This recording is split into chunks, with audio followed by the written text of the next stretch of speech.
Olá pessoal, sejam muito bem-vindos, que a paz do Senhor esteja com todos vocês. Para quem não me conhece, meu nome é Maria e este é o canal Você Pode, porque tudo posso naquele que me fortalece. Filipenses 4:13. Observe bem essa palavra que está no livro de Ezequiel 37. A visão de um vale de ossos secos. Essa passagem nos traz tantas lições, nos traz tantos ensinamentos para a nossa vida. Eu gostaria que vocês acompanhassem comigo para que depois eu venha comentar sobre ele. Diz assim: Veio sobre mim a mão do Senhor, e ele me levou pelo Espírito do Senhor e me deixou no meio de um vale que estava cheio de ossos e me fez andar ao redor deles.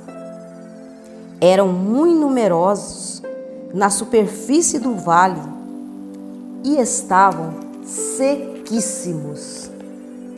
Então me perguntou: Filho do homem, acaso poderão reviver estes ossos? Respondi: Senhor Deus, tu o sabes. Disse-me ele: Profetiza a estes ossos e diz-lhes: Ossos secos, ouve a palavra do Senhor. Assim diz o Senhor Deus a estes ossos: Eis que farei entrar o Espírito em vós e vivereis. Porém tendões sobre vós, farei crescer carne sobre vós estenderei pele, e porei em vós o Espírito e vivereis, e sabereis que eu sou o Senhor. Perceba que Deus levou Ezequiel no meio de um cemitério a céu aberto. Somente ossos secos. Observa bem que ele disse para ele: pode esses ossos reviverem? Ezequiel jogou a pergunta de volta para Deus e disse: tu o sabes. Ou seja, se o Senhor quiser, o Senhor tem esse poder para isso. Então profetizei segundo me for ordenado. Enquanto profetizava, houve um ruído, um barulho de ossos que batiam contra ossos e se ajuntavam, cada osso a seu osso. Olhei, e eis que havia tendões sobre eles, e cresceram as carnes, e se estendeu a pele sobre eles, mas não havia neles o Espírito. Então ele me disse: profetiza ao Espírito, profetiza, ó Filho do homem, e diz-lhe assim: diz o Senhor Deus, vem dos quatro ventos, ó Espírito, e assopra sobre estes mortos para que vivam. Deus mandou que Ezequiel profetizasse para aqueles ossos e prometeu e disse: profetiza, porque eu colocarei tendões, carne, eu vou reviver esses ossos para você entender quem sou eu, para você entender por que é que eu te trouxe aqui, para mostrar o tamanho da minha força e quando eu quero, eu faço. Profetizei como ele me ordenara, e o Espírito entrou neles, e viveram e se puseram em pé um exército sobremodo numerosos. Então me disse: Filho do homem, estes ossos são toda a casa de Israel. Eis que dizem: os nossos ossos se secaram e pereceu a nossa esperança, estamos de todo exterminados. Portanto, profetiza e dize-lhes assim: assim diz o Senhor Deus, eis que abrirei a vossa sepultura e vos farei sair dela, ó povo meu, e vos trarei a terra de Israel. Sabereis que eu sou o Senhor, quando eu abrir a vossa sepultura e vos fazer sair dela, ó povo meu. Porém em vós o meu espírito, e vivereis, e vos estabelecerei na vossa própria terra. Então sabereis que eu, o Senhor, disse isto e o fiz, diz o Senhor. E Ezequiel, ali no meio daquele cemitério a céu aberto, ele começou a profetizar aqueles ossos. E os ossos começaram a fazer um ruído, se juntarem. Uns com os outros ossos, ossos com ossos, ossos de cada osso, ou seja, cada pessoa juntando ao seu osso. E disse, quando se levantou todo o povo, ele disse, tá vendo aí? Esse daí, ó, é toda a casa de Israel, toda, que estava destruída, tanto o reino do norte como o reino do sul, estava tudo ali. E ali era a situação que estava o povo, que eles estavam naquela situação, como ele diz, nós estamos como mortos, nossos ossos quebrantados, nós não temos mais força para lutar. Era como aquele povo estava morto por dentro, sem esperança, sem nada, que é como que uma pessoa, quando ela está morta, ela não tem mais esperança de nada, acabou. Assim estava aquele povo, mas Deus disse, profetiza para eles, profetiza. Deus levantou Ezequiel, porque Deus sempre vai levantar uma pessoa primeiro para levantar os outros. Talvez Deus esteja te usando, levantar você para depois levantar toda a sua casa, não sei. Essa palavra, ela é interessante tanto naquele dia como nos dias de hoje. Então observa bem.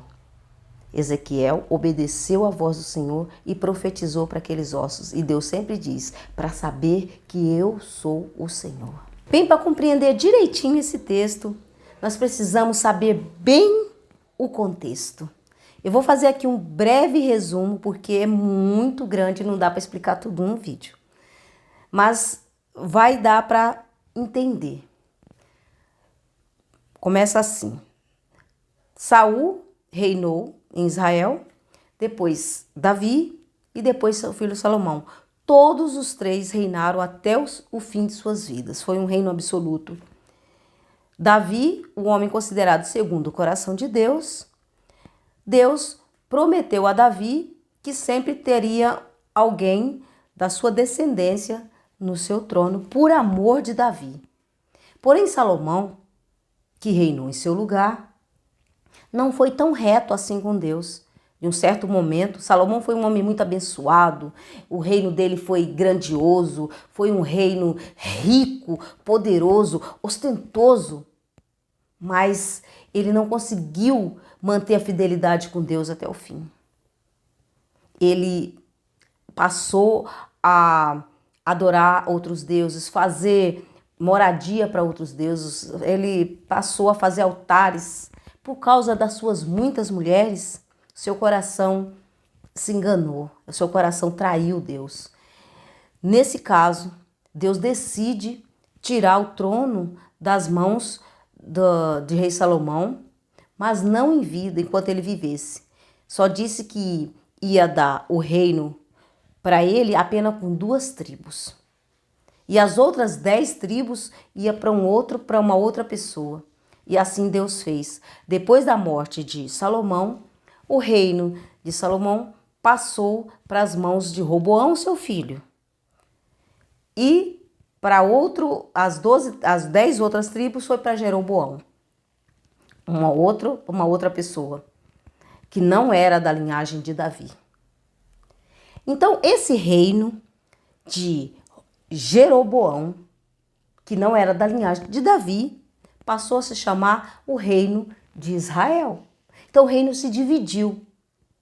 Não existia mais um reino unitário, unificado. Era um reino dividido.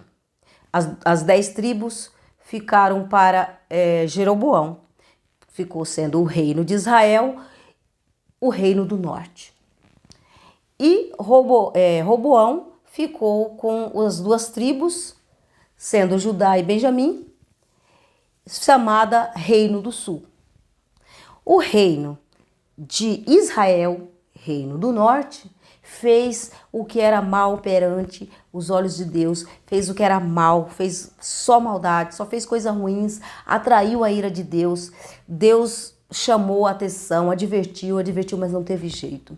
Até que vieram os assírios e dominaram sobre eles, os levaram cativos, destruiu o reino de Israel, ou seja, o reino do norte, ficando o reino do sul. O reino do sul, o reino de Judá, com a sua capital, Jerusalém. Reino de Israel, Samaria. Reino de Judá, Jerusalém. Então aquele povo passou a fazer pior, muito pior do que o povo do Reino do Norte.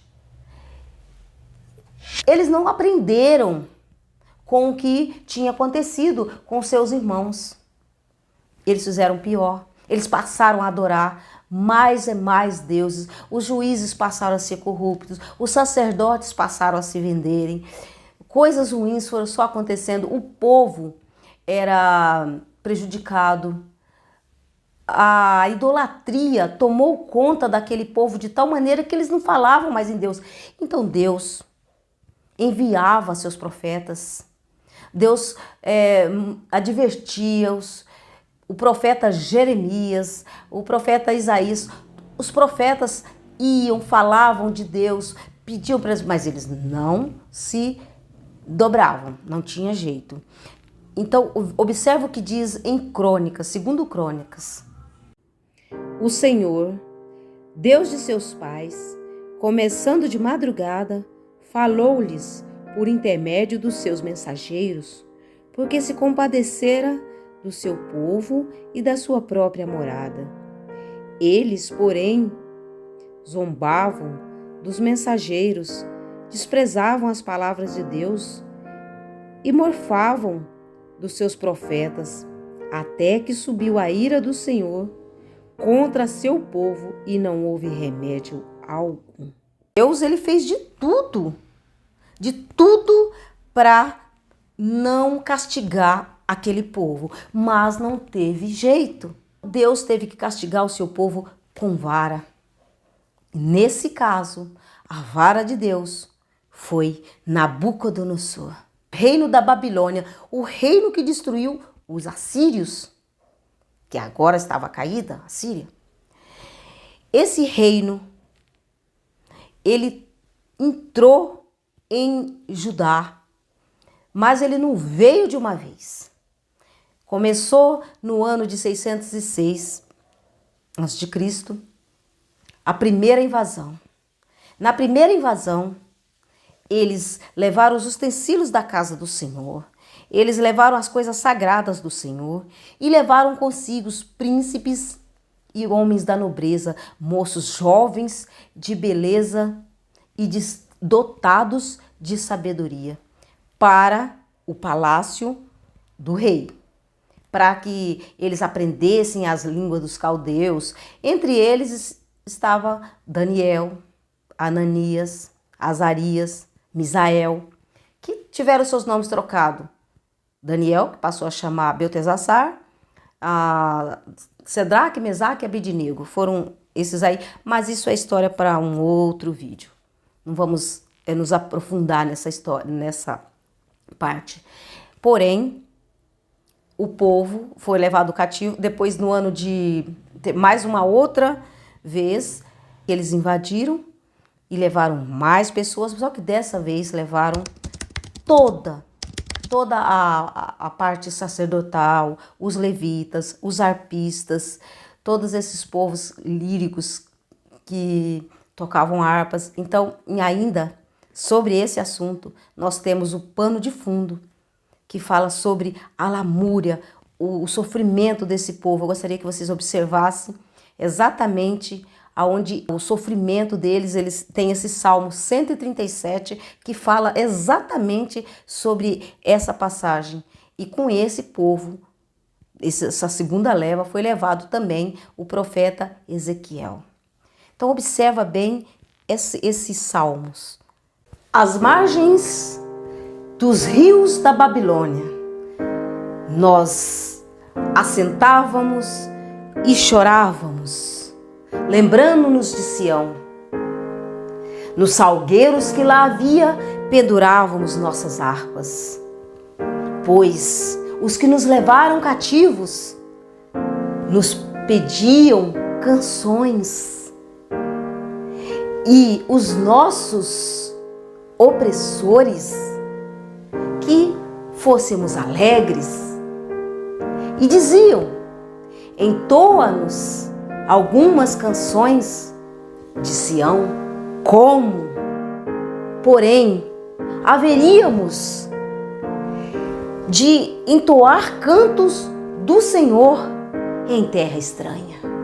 Se eu de ti me esquecer, ó Jerusalém, que resseque a minha mão direita, apega-se minha língua ao paladar, se me não lembrar de ti, se não preferi eu, Jerusalém, minha maior alegria. Contra os filhos de Edom, lembrai-te, Senhor, do dia de Israel, pois diziam: arrasai, arrasai-a até os fundamentos. Filha da Babilônia há de ser destruída. Feliz aquele que te der o pago do mal que nos fizestes. Feliz aquele que pegar seu filho e esmagá-lo contra a pedra. Vamos entender esse salmo para nós entendermos o texto. Às margens dos rios da Babilônia, ou seja, eles já não estavam em Jerusalém, já tinham sido arrastados até lá e já estavam vivendo em submissão à Babilônia. Por isso eles dizem às margens dos rios, que não era um só. Onde eles estavam vivendo, eles assentavam e choravam. Ou seja, eles tinham completamente perdido a esperança, eles tinham abandonado, sentado e chorado, se entregado, se rendido totalmente. E quando eles dizem, nos salgueiros que ali estavam, nós pendurávamos nossas harpas, ou seja, por ali nós pendurávamos as nossas espadas. Estes homens, eles eram sacerdotes, da linhagem sacerdotal, então eles cantavam, eles entoavam cantos para Deus, eles faziam, eles pregavam, Então quando eles se sentem totalmente dominados, os inimigos pedem que eles cantem canções para zombar deles. Para qual outro motivo seria? Para exortá-los? Não, era para zombar. Ou seja, quando o inimigo te destrói, ele faz de tudo para destruir. E quando ele consegue, o que ele quer fazer? Ele quer zombar de você. Ele quer tripudiar sobre a sua miséria. E é isso que eles viram, por isso eles disseram: como há de cantar? Como nós poderíamos cantar cantos do Senhor em terra estranha? Quer dizer, como nós vamos cantar para esse povo incircunciso se eles estão só querendo debochar de nós? Eles se recusaram, talvez eles poderiam até obter alguns favores se eles cantassem. Mas o que ele disse? Que seque a minha mão direita se eu vier a cantar para um desses incircuncisos, para um desses que estão nos maltratando. Que segue a língua ao paladar, ou seja, que a minha língua seque na boca.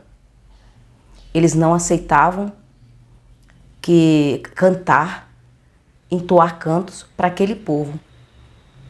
E é lógico, como que você vai cantar para uma pessoa que está te maltratando, que foi ela que te destruiu?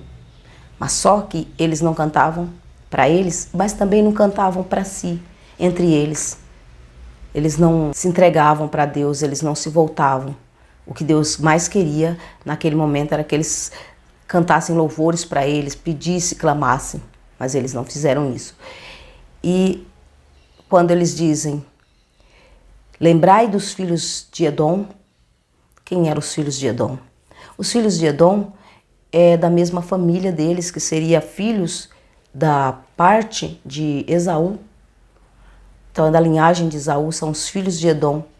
E quando os filhos de Edom viram que eles estavam sendo dominados, destruídos, eles gritavam: arrasai, arrasai, acaba com eles, é isso mesmo.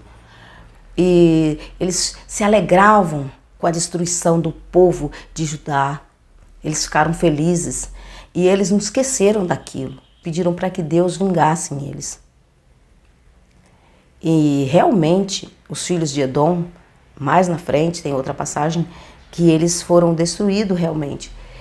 Mas o que interessa aqui é que eles não perdoavam.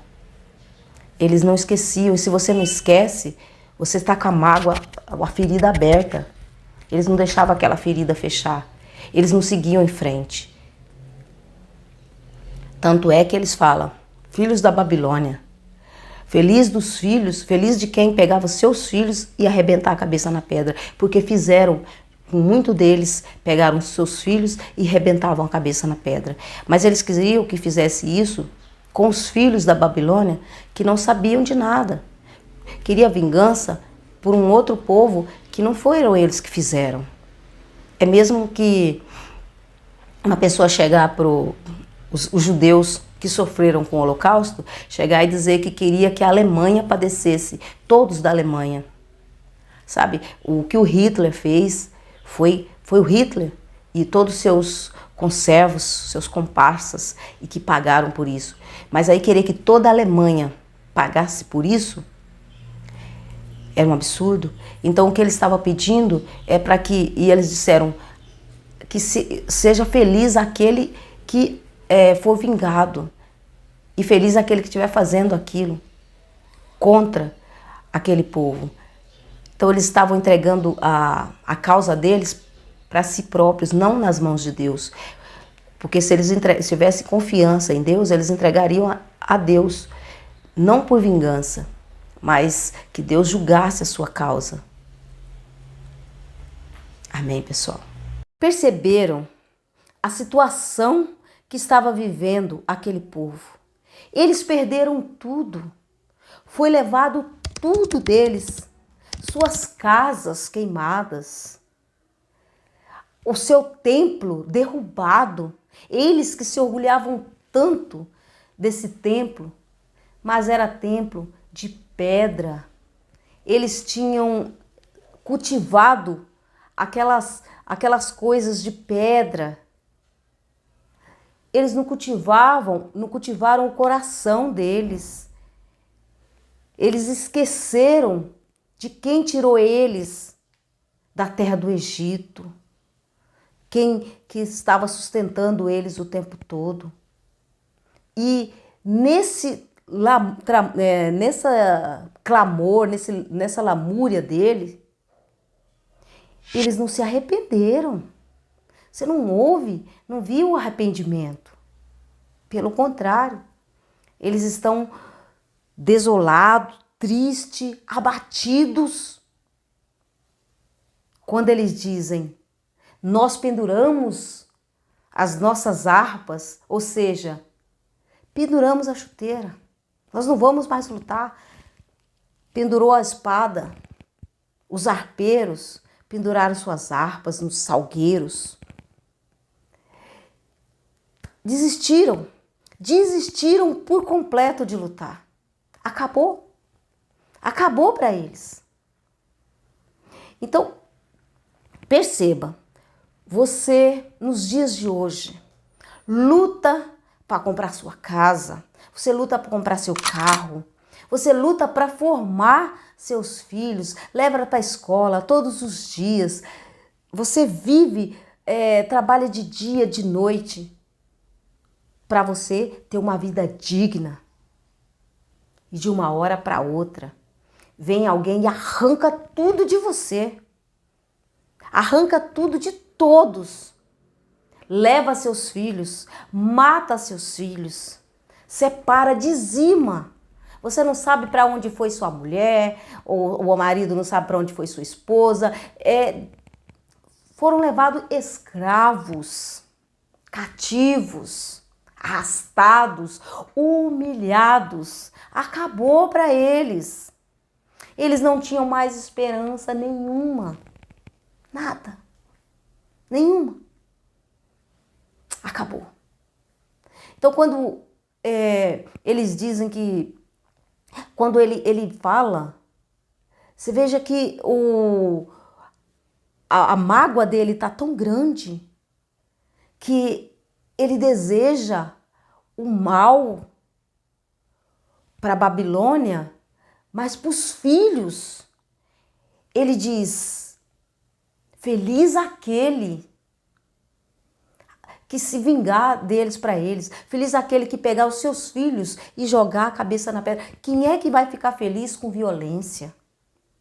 O coração deles estava tão fechado para Deus que eles não conseguiam orar, clamar e pedir para Deus. Não conseguiam. Eles queriam vingança. E vingança não procede de Deus. Tem que deixar a justiça do próprio Deus fazer. Pode ter certeza que assim como caiu os assírios, a Babilônia também caiu. Caiu porque zombou de Deus. Porque nunca foi pelo grande poder do império, era pela obediência. Quantas vezes Deus destruiu impérios numerosos com 300 homens? Quantas vezes, com poucos homens, Deus ia lá e destruía? Então não era o tamanho do império, não era a força, era o poder de Deus e a fé do povo e a obediência do povo.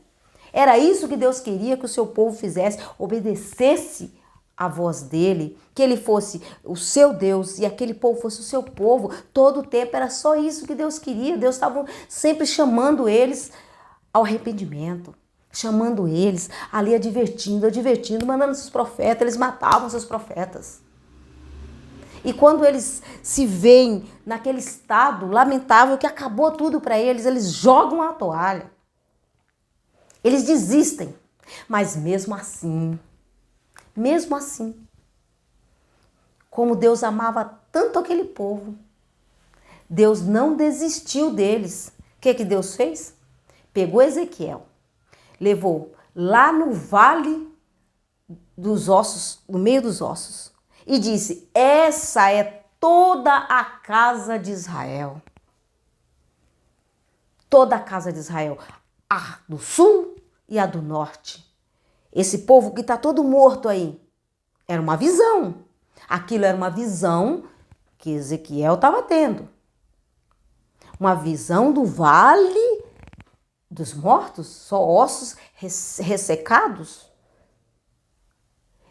Então Deus mandou que Ezequiel profetizasse aqueles ossos. E os ossos começaram a criar carne, tendões e viverem novamente.